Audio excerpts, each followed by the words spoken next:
Hi friends, welcome to my channel AMARA'S அறுசுவை. இன்றைக்கி நம்ம ஹெல்த்தியான பிரண்டை துவையல் தான் செய்ய போகிறோம். பிரண்டை துவையல் செய்கிறதுக்கு நான் ஒரு பிடி பிரண்டையை எடுத்து வச்சுருக்கேன். இதை அந்த ஓரத்தில் உள்ள நார்லாம் போகிற அளவுக்கு நீக்கிட்டு அதை அப்படியே மடக்கி இப்படி கிழிச்சாலே வந்துடும். அதை எடுத்துட்டு குட்டி குட்டியாக கட் பண்ணி வச்சுக்கணும். நடுவில் உள்ள அந்த தடியாக உள்ளதையும் கட் பண்ணிவிட்டு இதுக்கு ஒரு 10 மிளகாய் எடுத்துக்கணும். காஞ்ச மிளகாய் முதல்ல காஞ்ச மிளகாய் போட்டு வதக்கிட்டு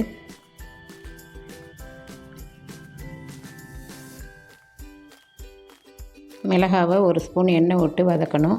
மிளகாய் வதக்கும் போதே அதோட கொஞ்சம் புளியையும் போட்டு வதக்கிடணும் லைட்டாக. அதுக்கப்புறம் 100 கிராம் சின்ன வெங்காயம் உரித்து வச்சுருக்கேன், அதையும் போட்டு வதக்கணும். வெங்காயம் உடம்பு குளிர்ச்சி,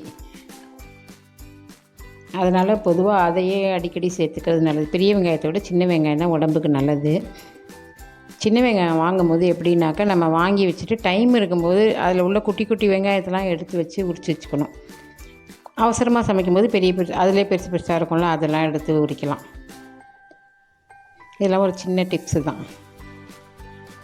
அதாவது பொறுமையாக சமைக்கும்போது ரொம்ப குட்டியானதை தேடி எடுத்து உரிச்சிக்கணும். அவசரமாக சமைக்கும்போது மேலாக பெருசாக தெரியும்ல, அதை உரித்து செய்யணும். இதை எடுத்துகிட்டு அதுக்கப்புறம் கருப்பு உளுந்து 25 கிராம் போட்டிருக்கேன்.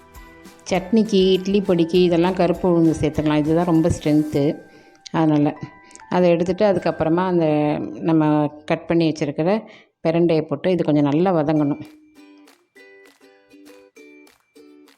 வயிறு சம்மந்தப்பட்ட பிரச்சனை உள்ளவங்களாம் பிரண்டையை அட்லீஸ்ட் வாரத்துக்கு ஒரு முறை சேர்த்துக்கிறது ரொம்ப நல்லது.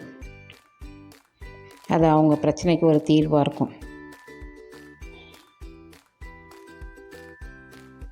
வதக்கி வச்சதோட உப்பு, தேவையான அளவு உப்பு சேர்த்து, அப்புறம் 2 பத்தை தேங்காவை சின்ன சின்னதாக கட் பண்ணி போட்டு மிக்ஸி ஜாரில் சேர்த்து அரைச்சிடணும்.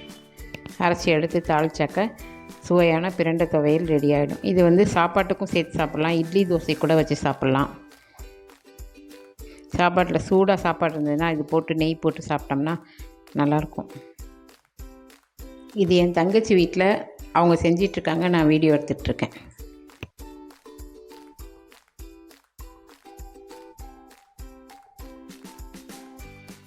ஓகே ஃப்ரெண்ட்ஸ், நீங்களும் இது மாதிரி செஞ்சு பார்த்துட்டு உங்கள் ரிவ்யூவை கமெண்ட்டில் போடுங்க. கூடவே ஒரு லைக் போட்டுட்டு சப்ஸ்கிரைப் பண்ணிட்டு போங்க. என்னோடய சேனலுக்கு தொடர்ந்து உங்களோட ஆதரவை கொடுப்பீங்கன்னு நம்புகிறேன். Okay, thank you.